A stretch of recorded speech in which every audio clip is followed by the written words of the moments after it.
জমি থেকে টাটকা আলু তুলে মাটির চুলায় ফ্রেঞ্চ ফ্রাই করে বরকে খাওয়ালাম। তো সকাল সকাল বের হয়ে গেছি জমিতে যাব আলু তোলার জন্য। আর এদিকে গ্রামের দোকান দেখে তো আমি একদমই শিহরিত। অবশ্য ভালোই, একদম ছোট্টখাটো একটা দোকান। আর আমাদের সাথে আম্মুও যাচ্ছে আলু তুলতে। গ্রামের রাস্তাঘাটে এরকম মুরগি, ছাগলের বাচ্চা সবকিছুই দেখা যায়। তো বাঁশঝাড় পার হয়ে আমরা চলে আসলাম জমিতে। নানু আমাদেরকে নিয়ে আসলো আর ও নেমে পড়ছে জমির ভিতরে আলু তোলার জন্য। একটা আলু গাছ তুললে এটার নিচে অনেকগুলো আলু পাওয়া যায়। তো মাটিগুলো উঠায় ফেলতেছে আর আমি তো দেখে পুরাই অবাক। আলুগুলা ছিল একদম লাল লাল, একদম লালও না, আলুগুলা হচ্ছে পিঙ্ক কালার আলু, তুললেই দেখতে পাবা। মাটিগুলো আস্তে আস্তে সরানোর পর আলুগুলো উঠে আসলো। এই আলুগুলো এখনো তোলার সময় হয়নি, তারপরও আমরা তুলে ফেলতেছি কারণ আমরা এই আলু দিয়ে আজকে ফ্রেঞ্চ ফ্রাই করে খাবো। একটা গাছের নিচে অনেকগুলো আলু পাওয়া যায়, যতগুলো আলু ছিল সবগুলো আমরা খুঁড়ে খুঁড়ে নিচ্ছি। আর এরকম কিউট কালারের আলু আমি এর আগে দেখিনি, একদম পিঙ্ক কালার আলু। আসলে এগুলোর এখনো বয়স হয়নি, বয়স হলে এগুলোর কালার আসবে, রিয়েল আলুর কালারটা। অনেকগুলো আলু অলরেডি আমরা পেয়ে গেছি, আমাদের ফ্রেঞ্চ ফ্রাই করা হয়ে যাবে এই কয়েকটা আলুতেই। জমি থেকে একদম টাটকা টাটকা আলু তুলছি, আলুর মধ্যে মাটি লেগেই আছে।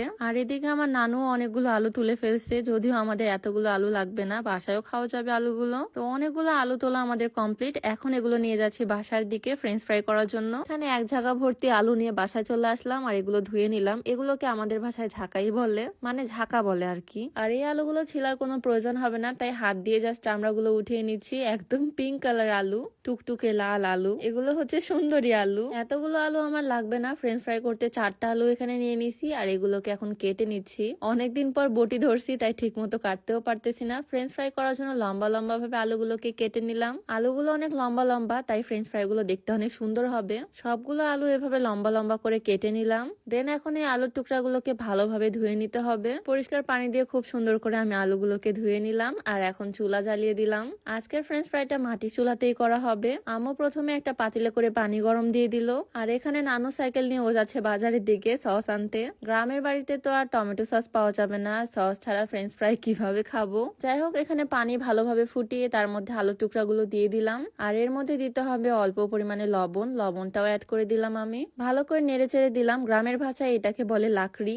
আর এখন আমি যেটা দিয়ে নামাচ্ছি এইটাকে বলে হচ্ছে বেরি। এই লোহার বেরিটা দিয়ে আমি এই গরম পাতিলটা নামিয়ে ফেললাম আর তারপরে ঝাঁকার মধ্যে ফেলে দিলাম সবগুলো। নিচে একটা পাতিল আছে, আলু সিদ্ধ ডান আর এদিক দিয়ে সে টমেটো সসও নিয়ে চলে আসছে। আর এই সিদ্ধ আলুর মধ্যে এখন দিতে হবে ময়দা।